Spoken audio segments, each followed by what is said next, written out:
medio que estoy trabajando en la parte penal. Es más que nada se encarga de investigar y acompañar a las víctimas que han sufrido algún delito, ¿no? Por lo general, los trabajadores sociales somos llamados a intervenir en casos de lesiones, de abuso sexual, de amenazas, todos estos delitos, todas estas denuncias que realizan las personas para que se investigue y se tome una solución en el proceso investigativo, ¿no? No sé si vieron el video, yo trabajo, repito, en el Ministerio Público de Acusación, que es el órgano encargado de investigar estos delitos. Luego hay otro órgano que es el órgano de la defensa o un abogado defensor particular, que es el que acompaña al imputado.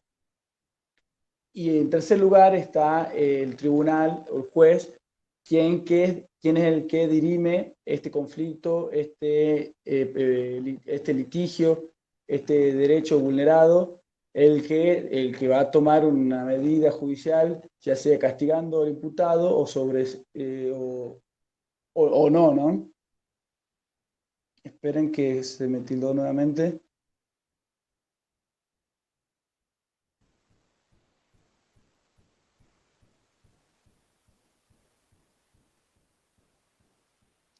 Ahí está, perdón. Ahí está, sí, sí. Sí, se ve. Y bueno, el trabajo social en estos ámbitos, sobre todo en el ámbito penal, es bastante nuevo. Eh, Hace poco viajaba con un psicólogo a una intervención en el norte y él me comentaba que los trabajadores sociales, él es la primera vez que viaja con los trabajadores sociales a hacer estas intervenciones, ¿no? Que aproximadamente desde el 2015 los trabajadores sociales en Jujuy han empezado a realizar pericias en el ámbito penal.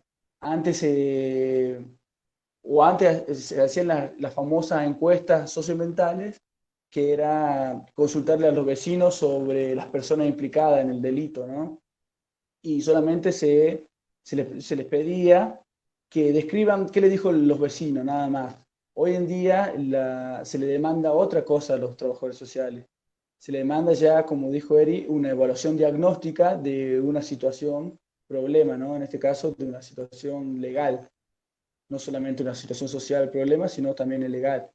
Así que en el ámbito penal, por lo menos en la provincia de Jujuy, es muy reciente y hay mucho camino por recorrer.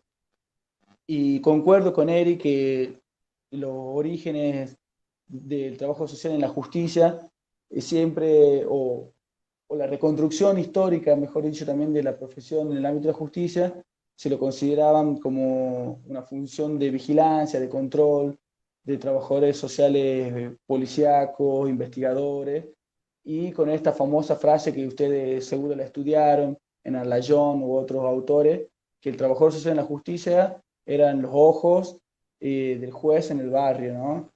Y hoy en día, con este revisionismo histórico que se está haciendo del trabajo social, con esta de rever nuestra historia, plantea que sí, una forma de pensar el trabajo social en la justicia, pero también existe otra forma, ¿no? Que es pensarnos como trabajadores sociales, como agentes activos de exigibilidad de los derechos, ¿no? No solamente como agentes de control, sino como agentes que hagan cumplir los derechos de las personas. Y yo creo que esta doble cara de una misma moneda no solamente es del trabajo social, ¿no? También le pasa a los psicólogos, les pasa a los comunicadores sociales, todo. Creo que es característico de la modernidad, de esto de tener dos formas de intervención, una coercitiva y otra emancipadora, ¿no? O en términos de Casaniga, que habla de tenderá a la promoción de los derechos, a la autonomía de los derechos o a la cancelación de los mismos. Creo que esto es característico de todas las profesiones de la modernidad y bueno, que nosotros tenemos que decir para dónde vamos a intervenir para dónde vamos a llevar a cabo nuestras intervenciones, ¿no? Repito, si a la cancelación de los derechos o a ser un trabajador social policial en cuanto al control y vigilancia de las personas con las cuales trabajamos, o más que nada a exigir los derechos de esas personas con las cuales trabajamos, derechos que han sido vulnerados, ¿no? Si quieren, le doy como en el video le daba un ejemplo de mi trabajo, esto que muchas veces queda en el aire, ¿no? El trabajador social puede ser un controlador social o respetar los derechos. Un ejemplo práctico, yo suelo trabajar en casos de abuso sexual, ¿no? Si si mi función o yo hago un mayor hincapié en una función o en un rol policial o de control, de vigilancia, me dedicaré mi intervención a buscar evidencias sociales que culpen a esa persona acusada, ¿no? Es decir, a ver cómo era el vínculo, qué estaban haciendo, si ellos se llevaban mal o bien, bueno, etcétera, etcétera. Buscaré elementos de prueba. Que eso en ese caso, de mi punto de vista, eso le compete a los abogados. Creo que los trabajadores sociales, en primer término, lo que tenemos que hacer, por lo menos en el ámbito de la justicia, es buscar la protección de las víctimas de abuso sexual, ¿no? Tener en cuenta si el acusado está prófugo, si el acusado aún vive cerca de la familia, o si el acusado sigue detenido, tener en cuenta el rol de la madre, por lo general siempre son, bueno, muchas veces son casos de abuso sexual infantil, tener en cuenta el rol de la madre en este caso, si la protege, si no la protege, y hacer esta evaluación diagnóstica sobre estas situaciones, indirectamente vamos a cumplir también, esclarecer el hecho, ¿no? Por eso me refiero poner primero la protección de las personas víctimas de abuso sexual y al cumplir este objetivo, vamos a cumplir el segundo objetivo, que es esclarecer el hecho, lo cual nos va a ayudar al caso a que se resuelva, ¿no? No sé si está claro o quieren alguna otra consulta.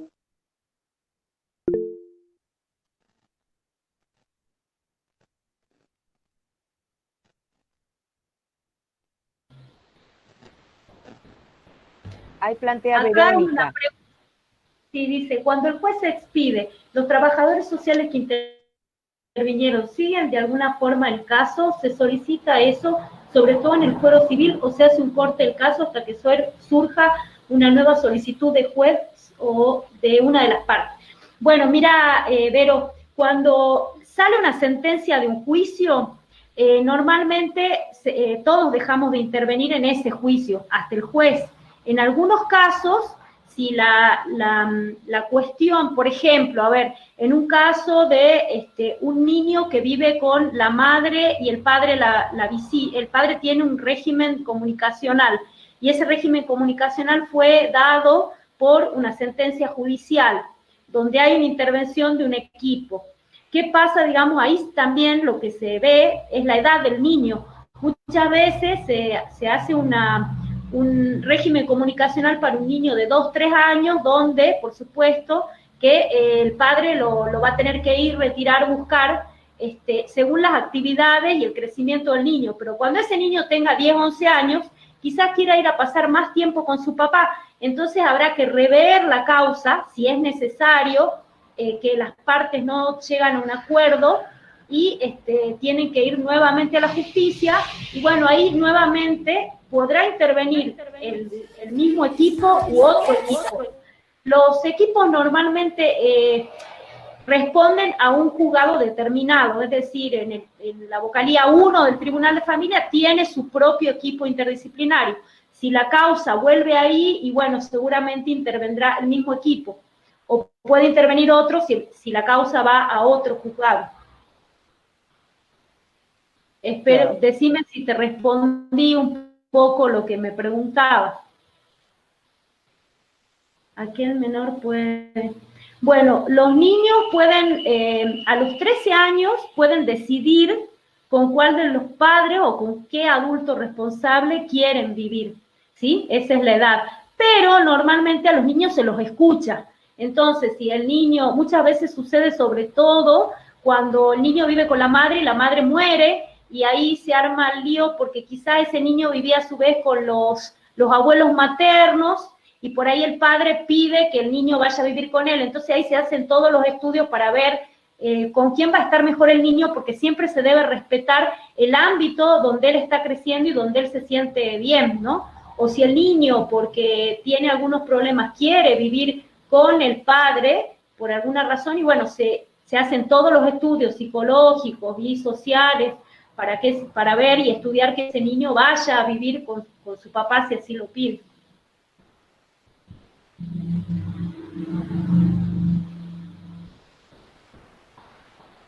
¿Alguna pregunta? ¿Alguien que quiera participar o hacernos una devolución? Sí.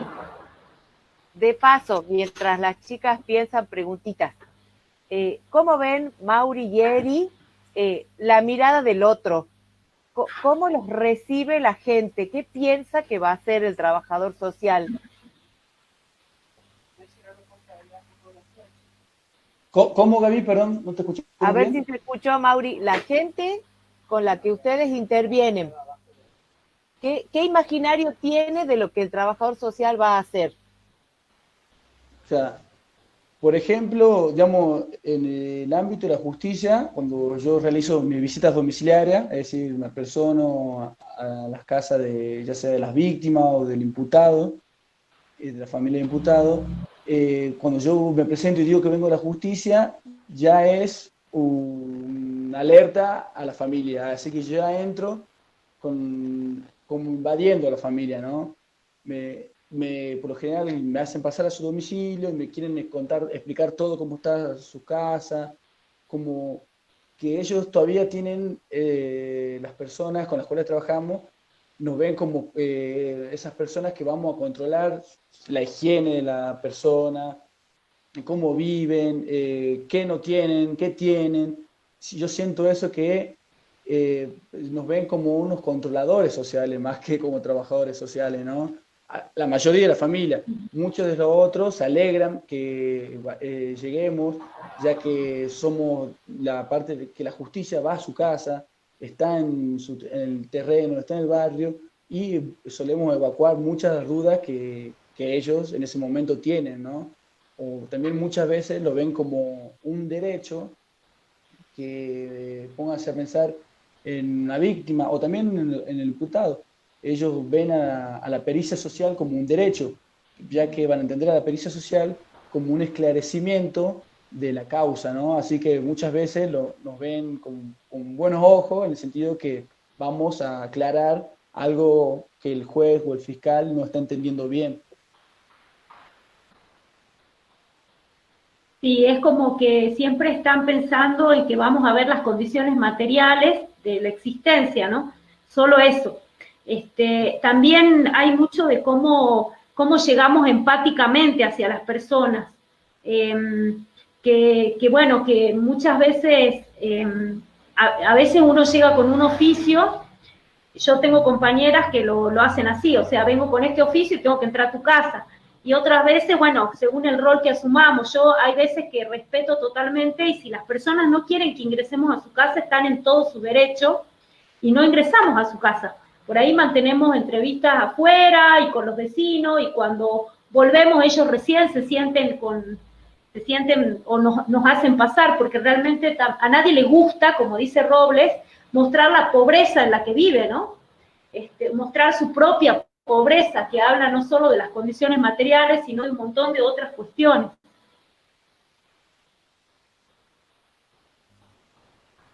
Gracias, chicos. Mauricio, este es para vos. Dale, ahí. Acá hay una pregunta.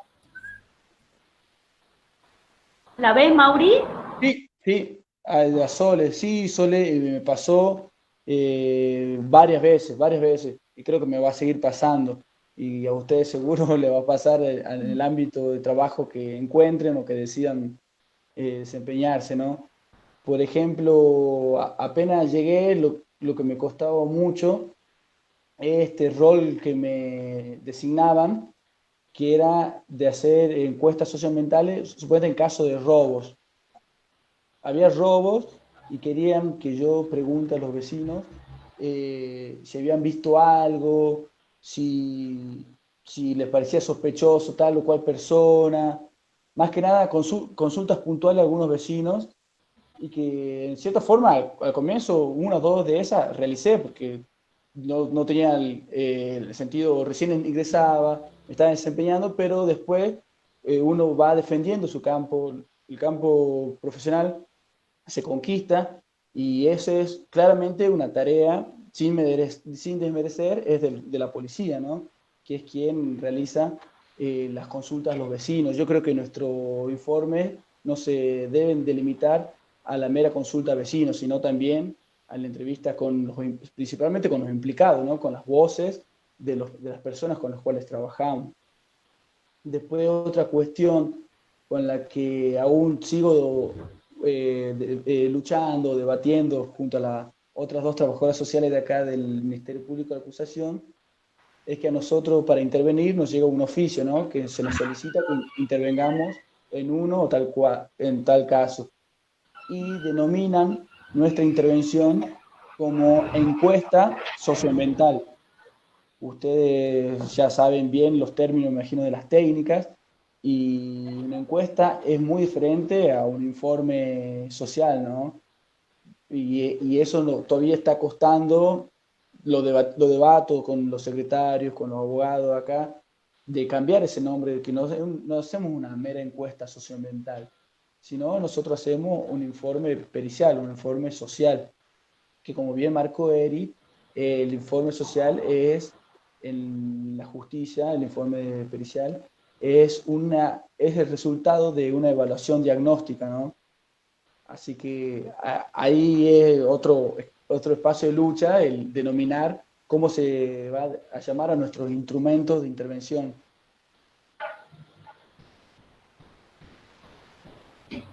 Después ahí veo que Vero me preguntaba si en el fuero penal es el mismo trabajador social para la víctima que para el inculpado. Depende, digamos, cuando se está investigando el caso, el Ministerio Público de Acusación solicita a su trabajador social, en este caso soy yo, que intervenga en el caso para hacer una evaluación diagnóstica. Y yo, por lo general, suelo entrevistarme tanto con la víctima como con el imputado, ya que necesito tener ambas campanas, ¿no? De un litigio legal, necesito saber qué está pasando, para de ahí tomar o realizar una conclusión. Lo que hace la defensa penal pública es presentar un trabajador social perito de parte. ¿Qué quiere decir esto? Es un trabajador social de la defensa que viene a controlarme en cierta forma cuáles son mis metodologías, cómo llego yo a esa conclusión, y en el cual lo hacemos de manera conjunta muchas veces estas intervenciones. Es decir, digamos, para que la defensa no piense que yo puedo inventar algo, está el perito de parte que controla mi desempeño, ¿no? Y también, Mauri, a eso agregarle que cuando se impugna un informe o cuando piden la impugnación de una parte de un informe, siempre tiene que notar que hay algo subjetivo del trabajador social escrito en ese informe, ¿no? Por lo tanto, digamos, en esto que venimos recalcando de la escritura, del trabajo, del informe social, tiene que estar muy bien hecho y es muy preciso. Por eso también yo les decía que muchas veces nosotros el informe no es que me siento hoy a la tarde, mientras tomo el mate hago el informe, o sea, es un estudio acabado de un diagnóstico, entonces tengo que escribirlo y seguramente mañana a la mañana levantarme y volver a leerlo, y en muchos casos nos sucede que hay casos que son complejos y que a veces tenemos colegas con quienes nos sentamos y por lo menos lo vuelven a leer a ver si está entendiendo lo que quiero decir, en casos complicados. Yo el año pasado, no sé, presentaba 10, 15 informes por día, tenía, y bueno, ahí sí era como una vorágine de escribir, pero por ahí no tenía el tiempo, pero por ahí hay casos como más simples y algunos más complejos, entonces uno va buscando a ver por dónde puede ir como visualizando o acomodando las situaciones, ¿no? En este trabajo. Ya. Después, también, en esto que vos decís, Eri, que el informe social no debe ser solamente una subjetividad puesta o plasmada en un papel, ¿no? Y de esto es importantísimo tener en cuenta que el informe social no puede ser solamente lo que yo considero desde mi sentido común, escribirlo, tipearlo y mandarlo como si nada, cuando ya está, ya hice mi intervención, me desligo del caso y tal. Por ejemplo, la semana pasada me tocó participar de un juicio, de una audiencia, en el que yo tuve que ir a defender mi informe social. Y una de las preguntas, digamos, y te cuestionan tu informe, digamos, vos tenés que ir y defender lo que vos escribiste, lo que vos realizaste, tu intervención. Por ejemplo, el fiscal me preguntaba cómo llegué a esa conclusión, cuál era la conclusión que había llegado, perdón, describía la situación de abuso que había pasado, cómo era el vínculo, todo. Y cuando me va a consultar la defensa, el abogado defensor me pregunta, y que está muy bueno para ponerlo en práctica y para que usted también lo ponga en práctica, y me pregunta, ¿y qué metodología utilizó usted para realizar este informe, ¿no? Que es un disparador importante para que ustedes también tengan en cuenta qué utilizaron para realizar un informe, qué se realiza para realizar un informe, digamos, qué se utiliza para realizar un informe. Se lo tiro como disparadores, no quiero tomar lección, ni mucho menos, sino para que ustedes, ¿cómo defenderían, en este caso, un informe social, ¿no? Si a usted le toca, no solamente con un abogado defensor, sino también con su jefe, con su superior, que le pregunta, ¿y cómo llegaste a esa conclusión? ¿Qué instrumento utilizaste? ¿Qué lógica usaste? No sé qué le parece a ustedes, si se animan a participar un poco. Yo creo que eso tiene que ver con el posicionamiento epistemológico que vos, o sea, parte de eso para que vos puedas defender la metodología que usaste. O sea, qué método, desde dónde primero te paraste vos, qué método usaste y de ahí qué metodología adaptada, digamos, a tu enfoque, tiene que ver, digamos, con las herramientas que vos uses. Me parece que yo respondería a eso. No sé si vos una vez comentaste que creo que vos tenías desde la teoría de sistemas, o sea, desde una perspectiva desde ahí, desde el enfoque sistémico. Una vez comentaste en una consulta, digamos, que... Sí, no, sí. Sí, sí. No, y eso, y la metodología y las herramientas que vos uses de acuerdo a eso, digamos, a qué base teórica y epistemológica vos elegiste, optaste para ese caso o para tu profesión, tiene que ver, digamos, con las técnicas que vos uses y la manera en que vos te acercás al sujeto, al defendido o al acusado. Claro, sí, va por ahí. Yo a mí en ese caso que me cruzaron, me dijeron, ¿y vos qué utilizaste? ¿Cómo llegaste a esta conclusión? O, no me acuerdo bien la pregunta, ¿cómo elaboraste el informe? Y bueno, ahí me quedé sorprendido, unos 5 segundos, que uno piensa qué responder o empieza a elaborar la respuesta. En sí, en cierta forma, en parte, como dice G, ¿no? Las técnicas y procedimientos que uno utiliza, ahí tiene que nombrarlas, decir, yo llegué o pude recabar esta información a partir de, claro, como dice Verónica acá, de la observación, de la entrevista, de una visita domiciliaria, esto es también lo que muchos o otros autores llaman la triangulación metodológica, ¿no? Que es la información que recaban, la triangulan con otra información. Por ejemplo, a través de la observación, de la entrevista, de la visita domiciliaria, he recabado diferente información. Y esta información la triangulo ¿con qué? Con el expediente, con las entrevistas colaterales, perfecto, y como vuelve a señalar Verónica, con el expediente, un trabajador social para intervenir en un caso, creo yo, que necesita conocer el caso al cual va a intervenir. Creo que no te pueden mandar ciego a intervenir porque es como particionar la realidad de una forma positivista, ¿no? Una forma de triangular con el expediente, tu información, triangularla con el expediente. A su vez, la triangulás con la teoría, con tu posicionamiento teórico.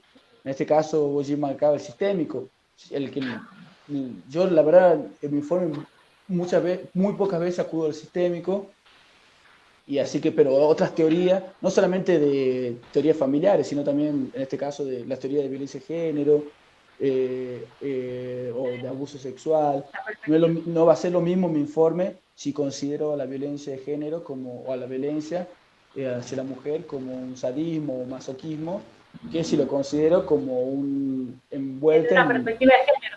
en una perspectiva de género, enmarcada en un sistema patriarcal, todo. A su vez, triangulo esta información que me sirve para defender mi informe, triangulo mi información con otra investigadora, en este caso con mi perito de parte, que es la trabajadora social de la defensa. Ahí ya el informe empieza a ser mucho más controlado. Y a su vez, un conocimiento de las leyes, y si me pararía en un posicionamiento sí, hermenéutico dialéctico, podría decir que también tomaría la cultura, al contexto, al todo, para analizar la parte, ¿no? Yo creo que es una forma de defender tu informe, tu producción escrita.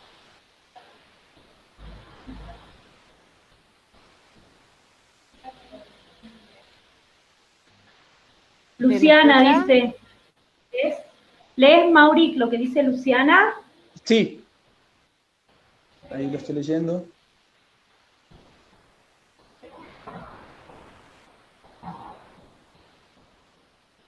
Yo creo, Luciana, entiendo a dónde vas. En la justicia sucede como en muchos espacios, digamos. No todo es color de rosas. Nosotros podemos hablar desde nuestra profesión y desde el lugar que tomamos como trabajadores sociales y en el rol que construimos. Y eso también muestra, a su vez, esto que un poco contaba Mauricio, en la construcción del rol, muchas veces nosotros tenemos que defender nuestras posturas ante los jueces, ante los secretarios y ante todo un sistema que es un sistema muy verticalista.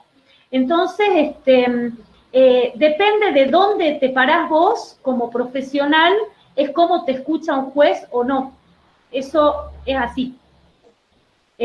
Lo digo porque he trabajado con varios, tengo una de mis amigas, es una jueza, y lo digo porque, bueno, hay de todo, como en todos los lugares, como en todo el Estado, ¿no? Pero bueno, lo importante, digamos, es que tratemos, digamos, de llevar nosotros desde este lugar la profesión justamente desde un lugar de derechos. Sí, entiendo acá lo que dicen casos que involucran a la familia, así como estamos nosotros también en la justicia, hay muchos trabajadores sociales, trabajadoras, porque debo decir que el único trabajador social es Mauricio, todas somos mujeres, el resto, y muchas de ellas son mujeres grandes que ya se están jubilando y que son asistentes sociales. Vienen con otra cabeza que ya difícilmente cambien, muchas de ellas ni siquiera hacen cursos ni nada, piensan que tienen la realidad y que siguen siendo los ojos del juez. Y bueno, esa es una realidad que en este momento, digamos, nosotros no podemos cambiar adentro de la institución porque tampoco tenemos, es como que cada uno está separado, no tenemos un ámbito donde nos nuclea a los trabajadores sociales o a los equipos interdisciplinarios. Siempre dependemos de un abogado, esa es la realidad. El ámbito judicial tiene sus particularidades. El poder judicial, como un poder del Estado, tiene sus particulares muy diferentes al poder ejecutivo o al legislativo, ¿no? Y una de sus particularidades, ya la mencionó Eri, que es que nuestra intervención solamente es limitante en el sentido que nos lleva a nosotros a hacer una evaluación diagnóstica y presentarla a nuestro informe social. Que esto, ahí nomás termina nuestra intervención. En algunos casos, ¿no? En algunos casos hay otras, se continúa el caso. Pero esto para otros trabajadores sociales que acompañan un proceso muchas veces más largo o de una intervención mucho más transformadora, lleva a cierta forma a desmerecer el trabajo que hacen, no sé si merecer la palabra, pero llevan a decir que lo que nosotros hacemos no es diagnóstico, no es una intervención. Y yo, desde mi punto de vista, creo que sí es un diagnóstico, sí es una intervención, con sus limitantes, como van a tener todos ustedes cuando empiecen a trabajar en distintos ámbitos laborales. Y, y, y yo creo que el informe social es, como habla un autor que se llama Osvaldo Marcón, es una intervención escritural, digamos.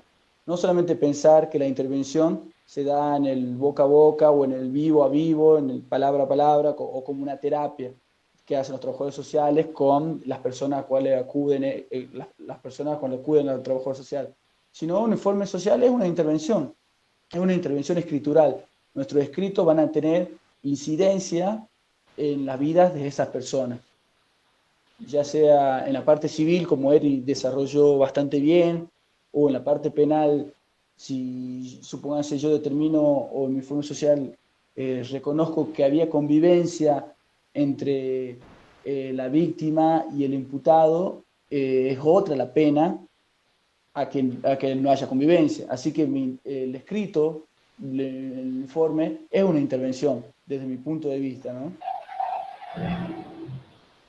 Y además, en este rol que se va construyendo nuevo, lo que les quiero decir es, como diría la profe Ceci Simón, nunca terminamos de estudiar. Esto de la capacitación permanente es totalmente real, porque todo el tiempo nos estamos planteando problemáticas nuevas. Ahora la pandemia vino a mostrarnos otras problemáticas, ¿sí? Entonces, en esto, la actualización es, bueno, personal, depende de cada profesional, y todo el tiempo nos tenemos que estar capacitando, ¿sí? Así que, bueno, un poco dejarles esto, un poco, bueno, lo que dice acá Verónica también, creo que el diagnóstico y la sugerencia del trabajador social y el psicólogo son tomados en cuenta y eso se triangula con otras cosas, creo. Es así, Verónica, en eso es así. Nosotros también sugerimos, y también, no es que nosotros también vamos a las casas de las personas, por ahí piensan que vamos, tomamos toda la información que necesitamos, hacemos el informe y se terminó, sino que a su vez también tratamos de ver que esa persona muchas veces cuando vamos nos damos cuenta que desconocen totalmente un montón de derechos, un montón de lugares o de espacios donde pueden ir, y muchas veces nosotros somos los que levantamos el teléfono a las colegas y armamos la red para que esta persona se comunique, para que vaya a verlo a uno o al otro o a quien tenga que ver para defender y para restituir sus derechos, ¿no? Exacto. Después,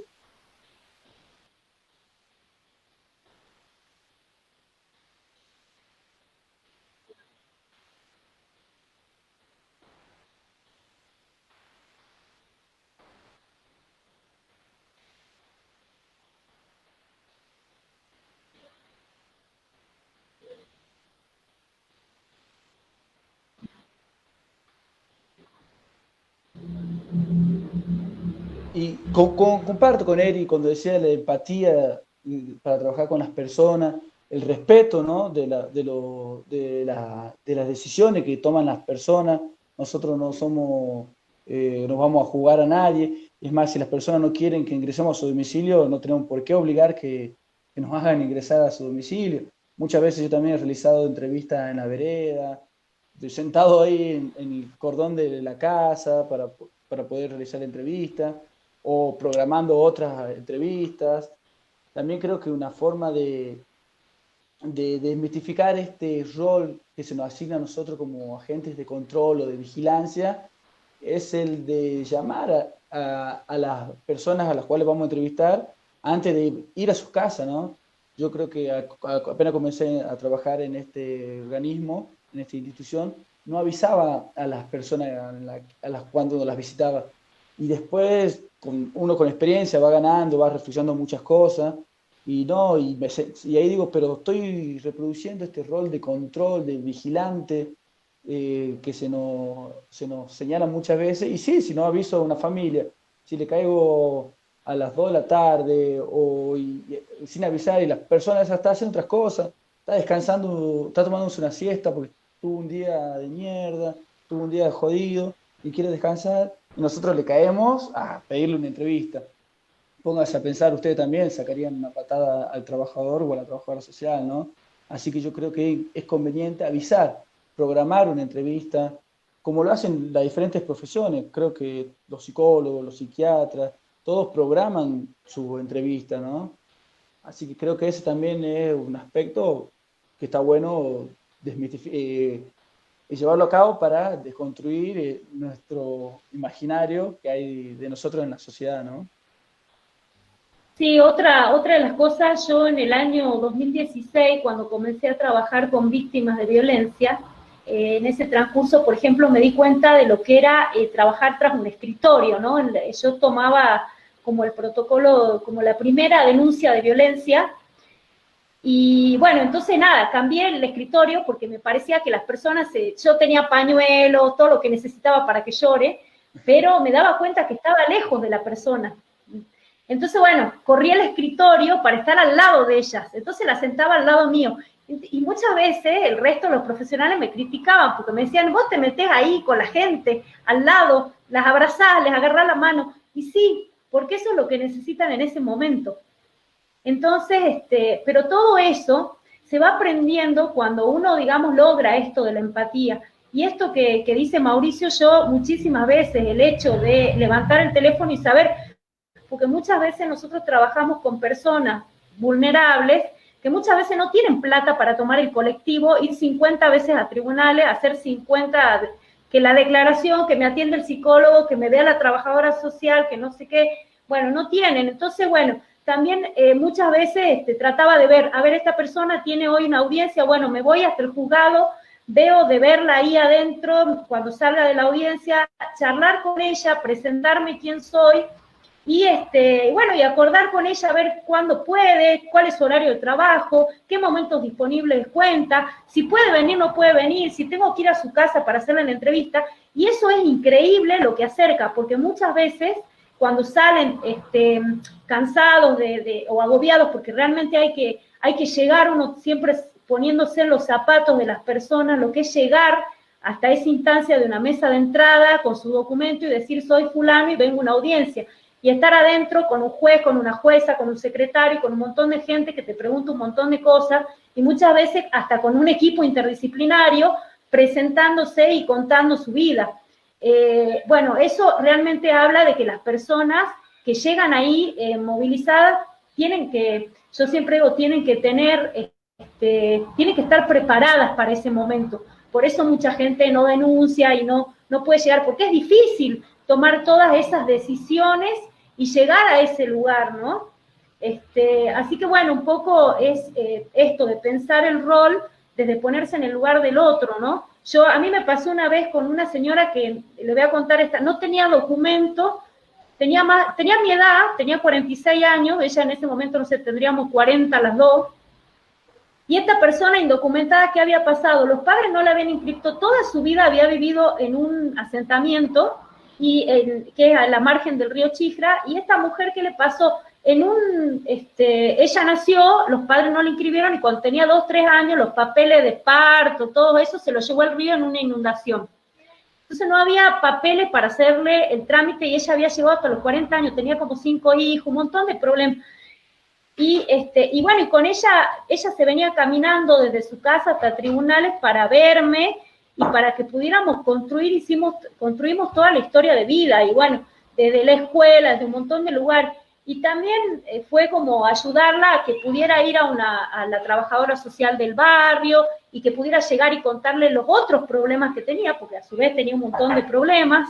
Bueno, hasta el día de hoy, el otro día fue a verme esta señora, porque ya uno se termina haciendo grandes amigos y vienen a consultar sobre cómo le pasa a Gaby también ahí en la casita del niño.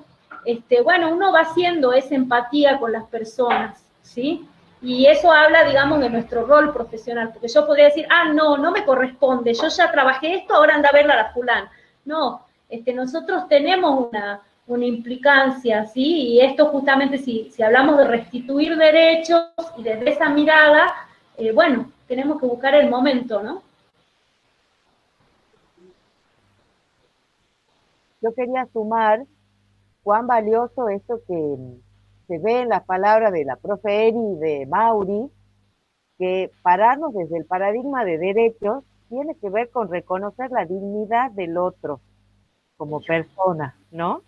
no solo en lo que la ley pueda establecer, en esto que dice la profe Eri, necesitaba un pañuelo y se lo di, ¿no? Cómo esto habla también de la construcción del rol de ellos, del respeto y el compromiso que han asumido por el otro, que vulnerado sufre, porque si está ahí, sufre profundamente lo que le ha pasado, ¿no? Entonces, y cuán valioso que compartan con los chicos esto, que el rol se construye siempre en relación a otro, al que sufre, a mi compañero de trabajo, a mi jefe que me pide que haga el socioambiental, como dice el Mauri, se construye. Encuéstate, una encuesta. La encuesta.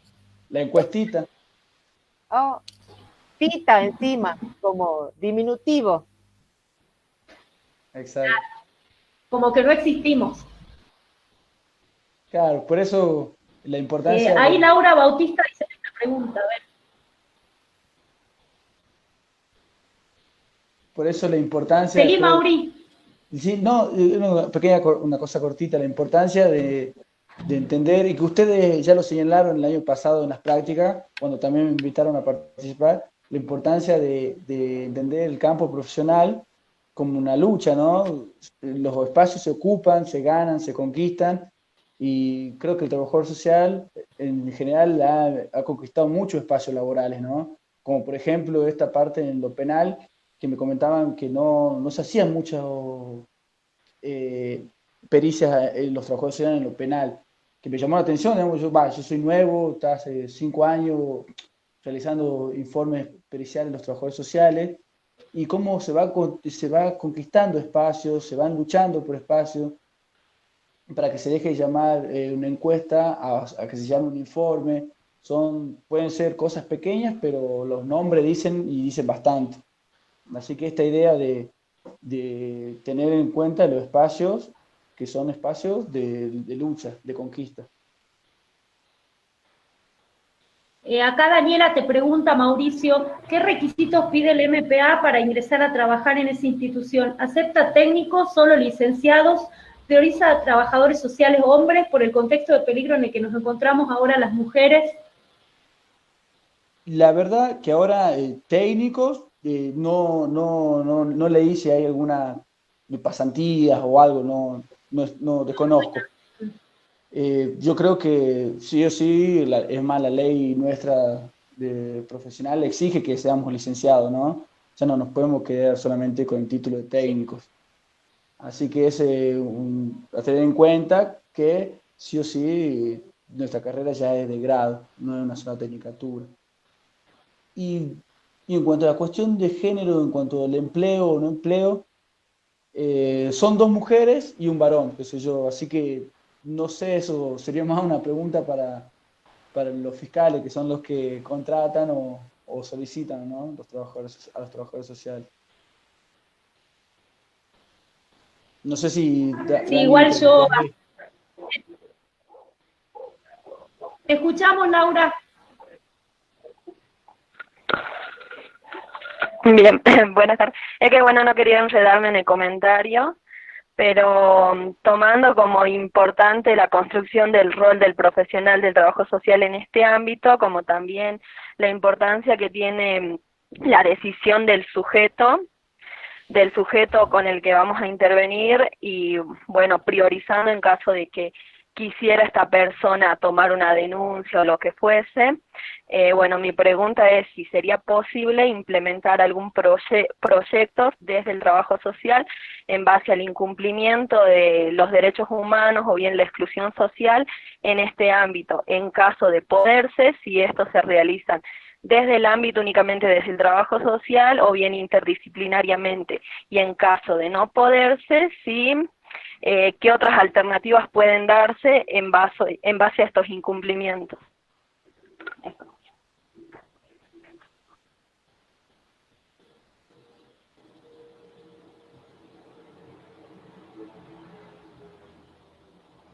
Erila, ¿responde vos? ¿Respondo yo? No, responde. Sí, Laura, si es que no te entendí mal, ¿no? Si es, vos planteás en cuanto al incumplimiento de que se tomen denuncias, cualquier cosa escribime en el chat si es que o participar, meterte en el problema. Yo creo que más que nada, más que un trabajo de los trabajadores sociales, individuales, un trabajo colectivo, ¿no? De esta problemática, ya sea como colectivo profesional, como colectivo de interdisciplinas y como movimientos sociales, ¿no? Y vemos como el movimiento feminista está luchando contra estas prácticas malas praxis de no aceptar una denuncia de una mujer o de cuestionar las denuncias de la mujer, si es que no entendí, si es que entendí bien, ¿no? Tu pregunta. Yo creo que esto ya no excede a los trabajadores sociales, particularmente uno por uno, sino que es un problema para resolverlo como colectivo, profesional, interprofesional y como movimiento social, como lo está haciendo el feminismo, ¿no? De ahí en más sí se pueden seguir presentando proyectos, obvio que se puede hacer, pero no es necesario ser trabajador social para presentar proyectos, creo yo. Es más, hoy en día creo que se está debatiendo la emergencia de violencia hacia las mujeres y están participando no solamente profesionales, sino también muchos movimientos, muchos colectivos profesionales, muchos colectivos vecinales, de feminismo, de disidencias que están haciendo o están buscando esta emergencia, ¿no?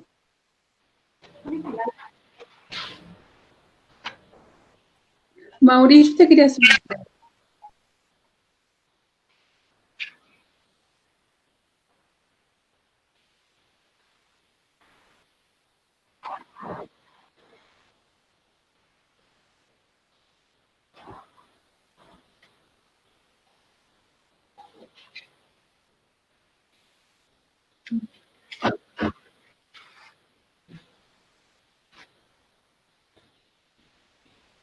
Sí, eso está buenísimo. Sí. Eso está buenísimo.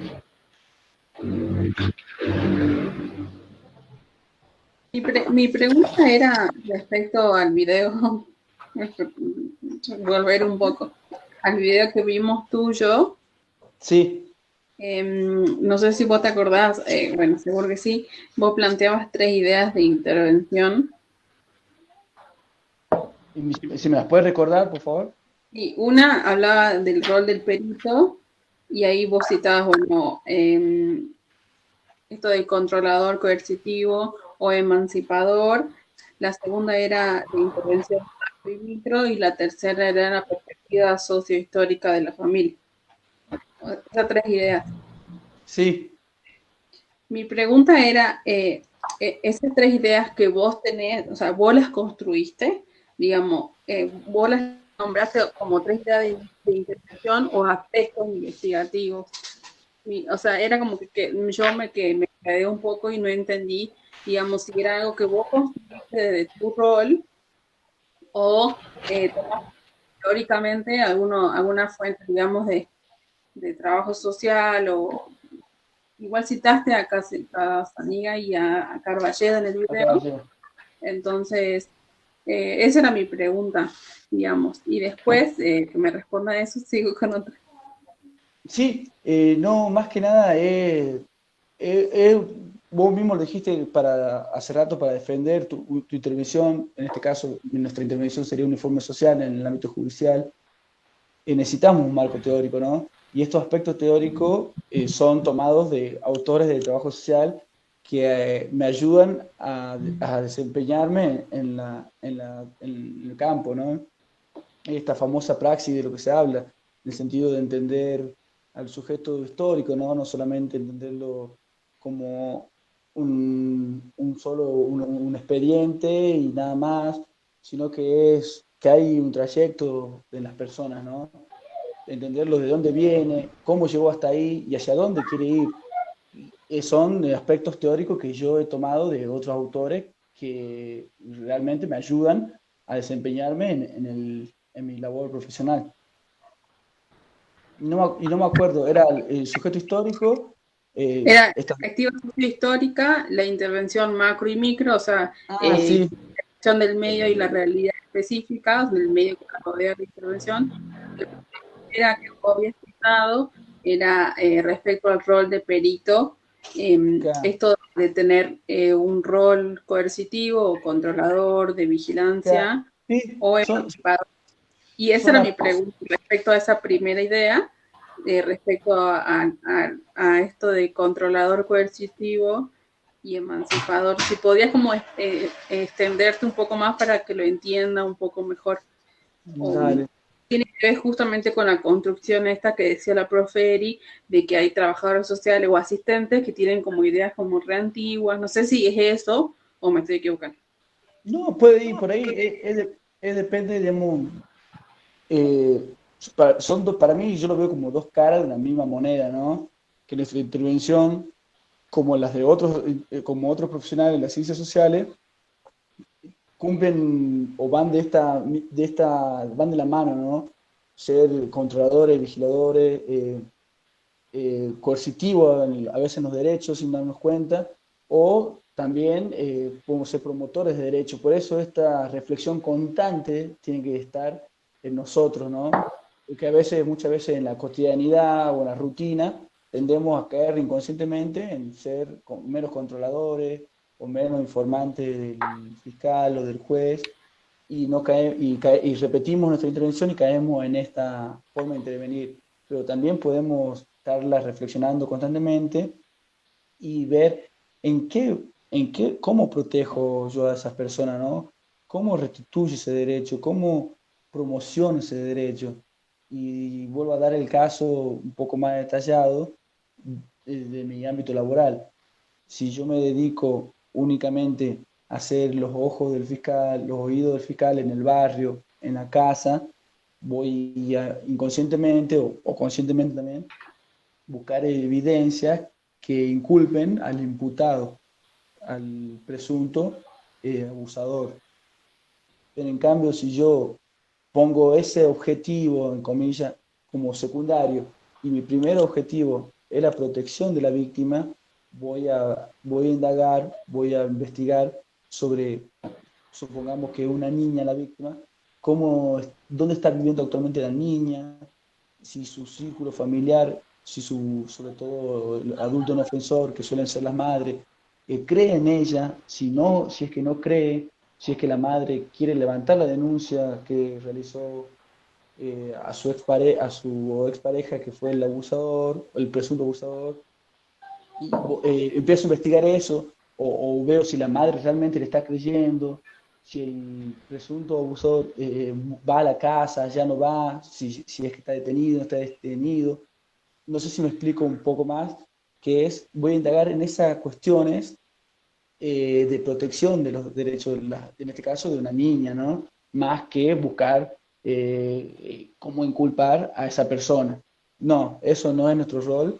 Nosotros no buscamos inculpar a nadie, sino buscamos clarificar la situación en segunda instancia y en primera instancia proteger a las víctimas.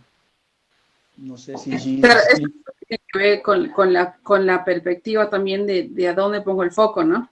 O sea, por Exacto, ahí subjetividad puede ser, yo quiero que se esclarezca el hecho y me informe de cuenta de que es culpable. Pero claro, creo que eso interviene mucho en nosotros exacto, mismos como personas, como sujetos, como trabajadores sociales, y me imagino que ahora entiendo, digamos, cómo era claro, este del claro, rol, que por ahí me imagino que sucede, aunque como estos micromachismos que existen, creo que suceden como acciones nuestras que tienden a ser más coercitivas, ¿sí? Y bueno, sí. volver, Y no, ¿no? como vos decís, no solamente pasa en la justicia, sino le va a pasar a las personas que trabajen en vivienda o que trabajen en los centros de violencia de género o en cualquier ámbito, en salud, todo. Esta doble intervención o estas dos caras de la misma moneda, como llamo, están todo el tiempo y en todos los ámbitos de los trabajadores sociales. La importancia es reflexionar dónde pongo el foco yo, ¿no?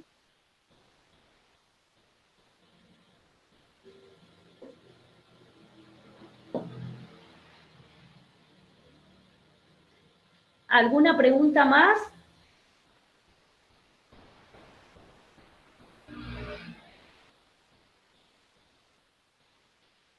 Bueno. Irma Saracura.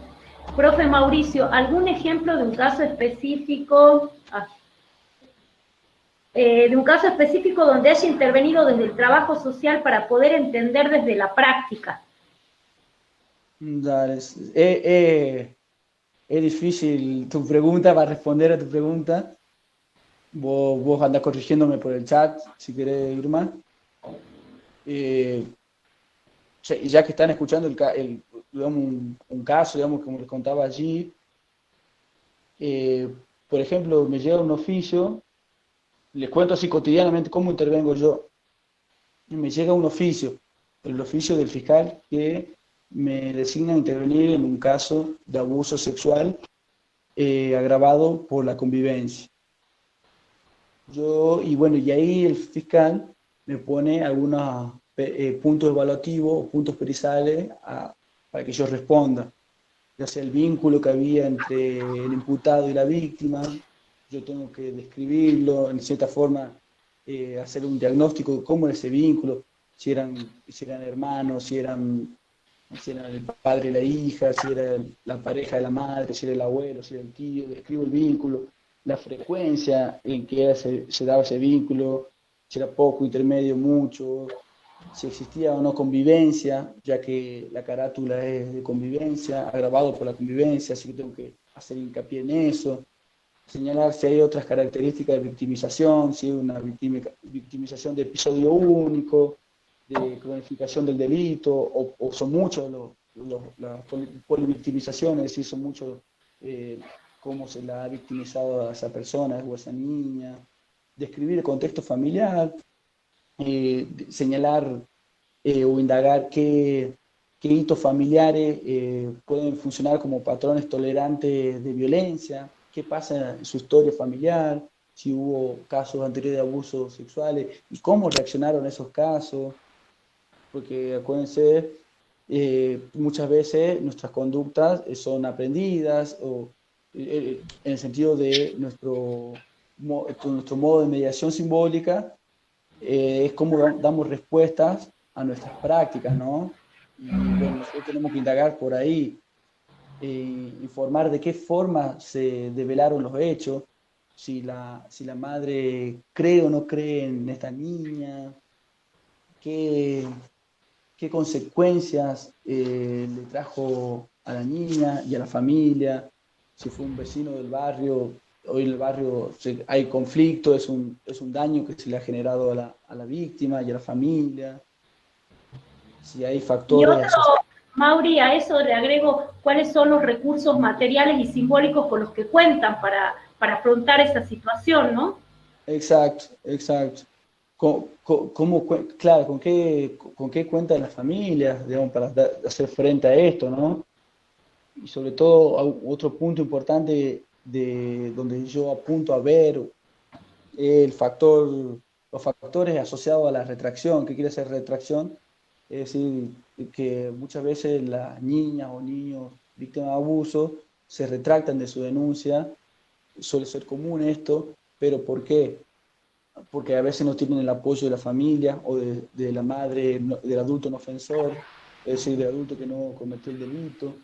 Y las niñas se encuentran solas y a veces se da esta retracción. Por eso describir qué factores asociados a la retracción hay, factores ya sea en la familia, en el barrio, en la comunidad.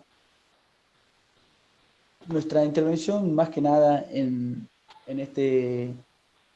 lo bueno de trabajar en la parte judicial, o mejor dicho, lo bueno de poder brindarle este ejemplo de un trabajador social que trabaja en la parte judicial, es dejar de ver solamente al trabajador social como que nuestra intervención pasan por un asistencialismo, o por una asistencia, que es una forma de intervenir, sí, gestionar algunos recursos materiales para la familia, pero acá en el caso de la justicia, por lo menos en mi ámbito, yo no gestiono nada material, son todos aspectos simbólicos, para tener en cuenta eso que, de mi punto de vista, creo, nuestra intervención de asistencia, es decir, asistencias materiales, no cambian nada. De mi punto de vista no cambia nada. Lo que cambia van a ser nuestras intervenciones simbólicas. No sé si me explico en esto. cualquier cosa me preguntan. Por eso es lo importante de desmitificar esto, que no solamente intervenimos para conseguirle medicamentos, chapas, colchones a la familia. Acá en la justicia no se le da nada material, o por lo menos los trabajadores sociales no, pero sí intervenimos en el aspecto simbólico de los problemas sociales, ¿no? Roseli, ¿y usted en el área civil tampoco, o sea, interviene en aspectos simbólicos nada más? Bueno, y eso era. Un poco esto que dice Mauri, si bien nosotros trabajamos sobre los aspectos simbólicos y damos cuenta de la realidad en la que están insertos y de los recursos con los que cuentan y de cuáles son, digamos, las dificultades que atraviesan para poder llevar adelante una causa, ¿no?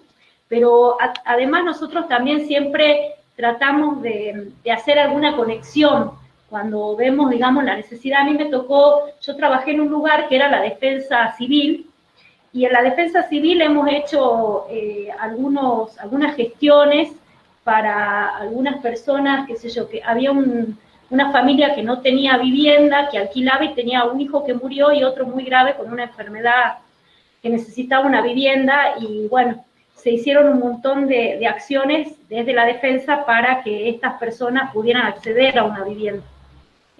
Por la ley de discapacidad. Pero nosotros no trabajamos sobre, digamos, las cuestiones materiales, pero sí hacemos derivaciones, muchas veces levantamos el teléfono para que vayan a algún lugar, o por lo menos les decimos a dónde tienen que concurrir. Eso siempre está, pero no hacemos el acompañamiento después. Podemos decirle que puede seguir por el área que corresponda. Claro. Con esto no quiero desmerecer lo simbólico, lo material, porque es fundamental para las condiciones de vida de la familia, ¿no? Solamente Claro. digo esto para cuestionar, porque me acuerdo que yo cuando fui estudiante, lo simbólico me costaba entenderlo, nuestra intervención. Yo, sobre todo en los primeros años, uno piensa que nuestra intervención es solamente conseguir cosas materiales. Y después nos damos cuenta que el trabajo social va mucho más allá, que las grandes transformaciones se producen, o los grandes cambios, se producen en los aspectos simbólicos de las personas con las cuales trabajamos.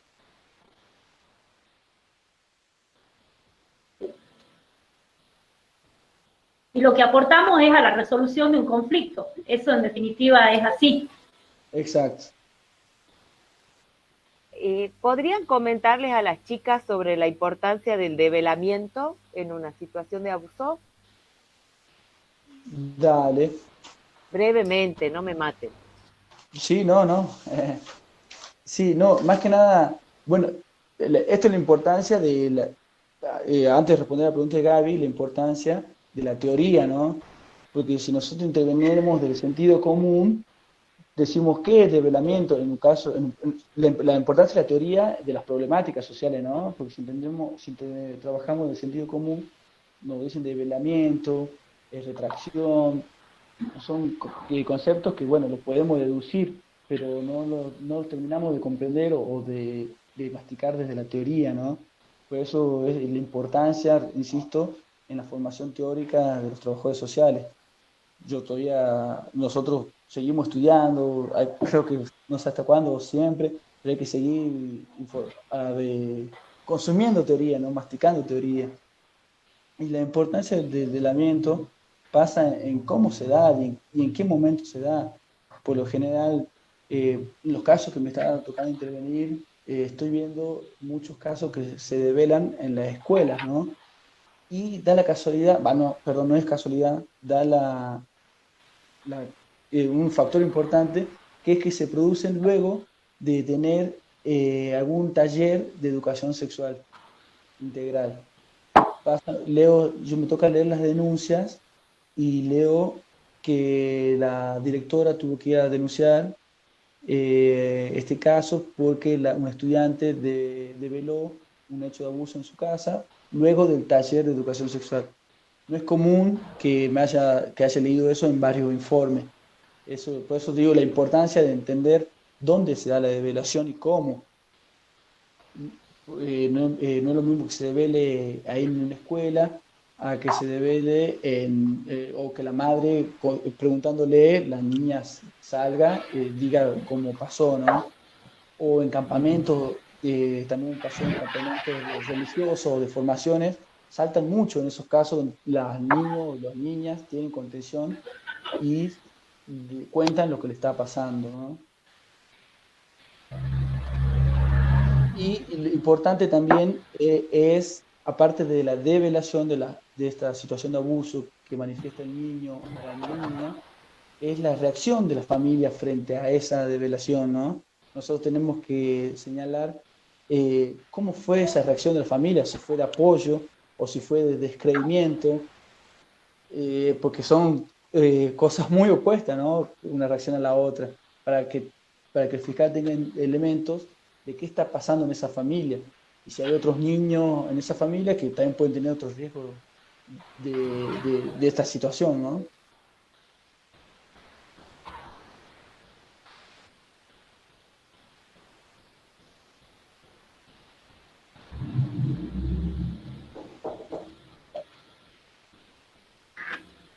Gracias, Mauri. No, ¿Alguna nada. otra cosa que quieran aprovecharlo al licenciado Amaya, que está gratis? Después cobra por asesorar. No. Ya es socio vitalicio de la cátedra. Todos los años está invitado. No, ayuda, al contrario, me ayuda esto, porque reconozco que Eri, la profe Eri, me ayudó bastante, sobre todo en el espacio judicial, ella tiene mucha más carrera y conocimiento que yo, así que me gusta siempre charlar con ella porque me orienta bastante. Así que aprovechen a sus supervisoras, creo yo.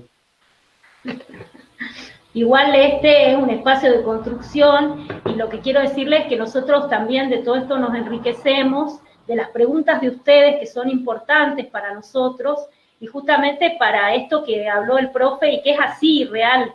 Nosotros todo el tiempo estamos reflexionando sobre las prácticas y cómo mejorar esas prácticas, ¿no? Y a eso es lo que se apunta, cómo restituimos más derechos. Bueno, en la justicia les cuento que este año, después de muchos años, logramos por lo menos tener un grupo de WhatsApp de trabajadores sociales, que costó, llegamos, bueno, la pandemia nos llevó a esto, pero antes no existía, como tampoco nos conocíamos, es más, cuando yo lo integré al licenciado Amaya, todos preguntaban quién era, de dónde salió y bueno, pero un poco es, empezar a compartir justamente esto de la profesión desde ese ámbito, ¿no? Y hay muchos cursos, muchas capacitaciones, hay una especialización, que es lo que se conoce como trabajo social forense.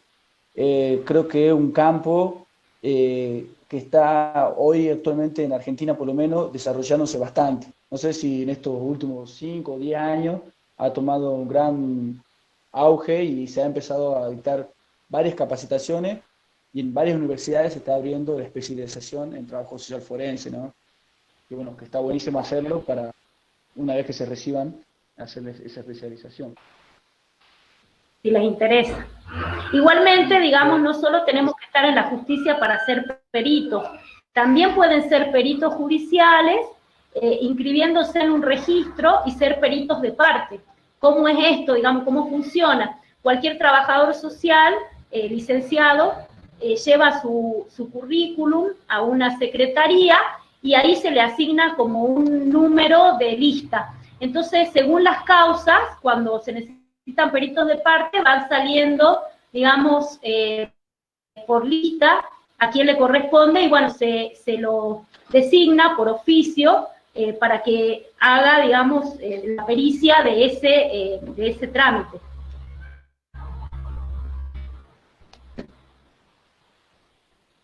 Y también tener en cuenta que el trabajo social forense no se limita solamente al trabajo en la justicia, sino ustedes pueden estar trabajando en un CAPS y le toca justo un caso de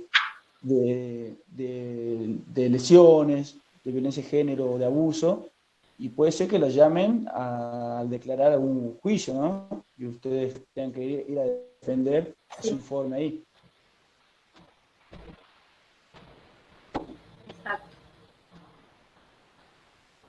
A mí me ha pasado más de una vez trabajando en una organización de la sociedad civil. Mira. Sí, a declarar en el juicio, que es una experiencia movilizante también.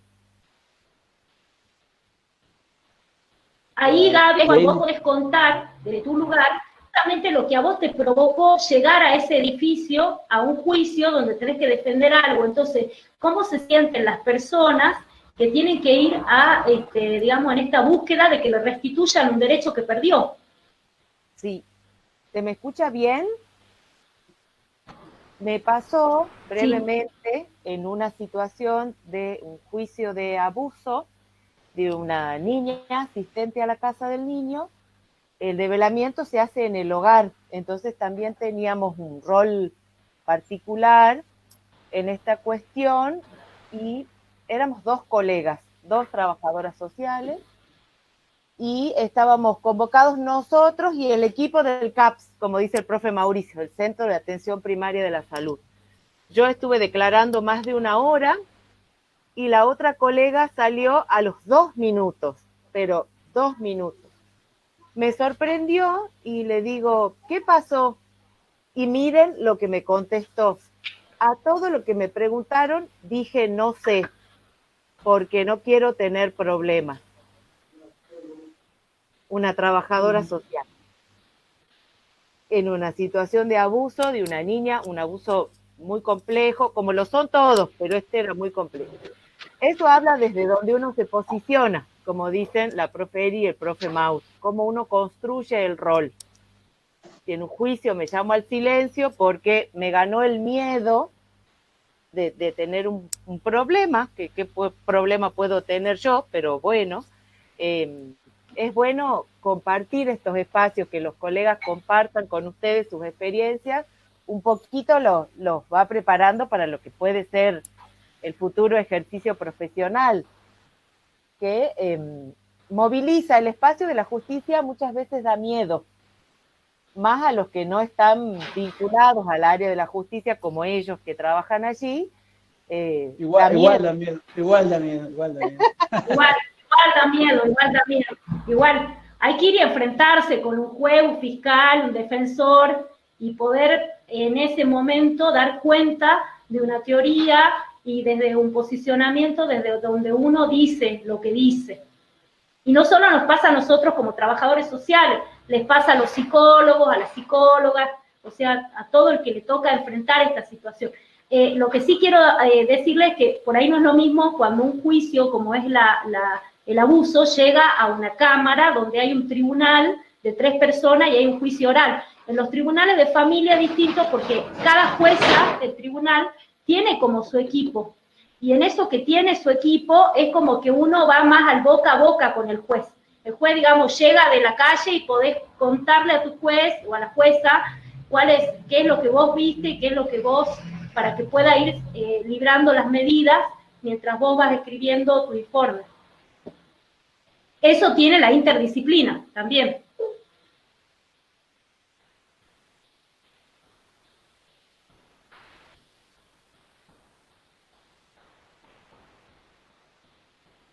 No sé si alguien tiene alguna pregunta más. Los dejamos mudos, Mauricio, las dejamos, son todas chicas. Hola, ¿las aburrimos? No. Sí, tal cual.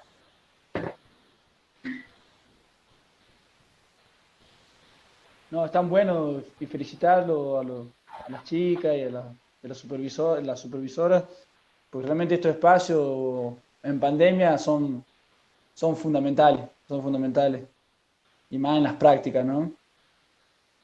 Ojalá, y es más, queremos con Gaby hacer en trabajo social familiar 1 y bueno, y en trabajo social familiar 2 también encuentros de este estilo, solamente que no de las prácticas, pero más en los teóricos.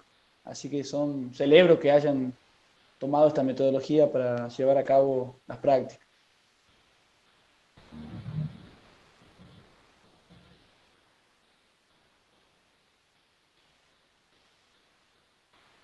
No, gracias a ustedes.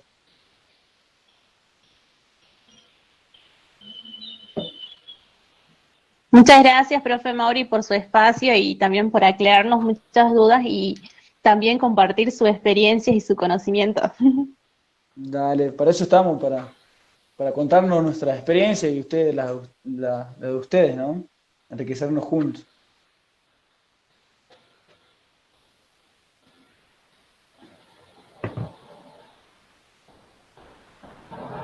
Bueno, Mauri, te agradecemos, como te decimos siempre, tu disposición para con nuestro espacio. Ya te dejamos, como te dijimos, como socio vitalicio. Eh, Te molestaremos con frecuencia, pero valoramos tu mirada como joven profesional y como hombre, que también construye a la diversidad. Justo este año son todas chicas, como te decía Eri, solo está Facu como adscripto y las profes todas mujeres, así que también es valioso contar con colegas varones. Así que Está muchas bueno. gracias. Sí. No, gracias a ustedes y éxito a las practicantes. Que les sea leve esta cursada virtual. Chao, chicas, que estén bien. Gracias. Chao, Éxitos. muchas gracias. Chao, chao. Chao, chicas, Gracias. ustedes también, gracias. Ya tuvimos el práctico, como siempre, en un ratito.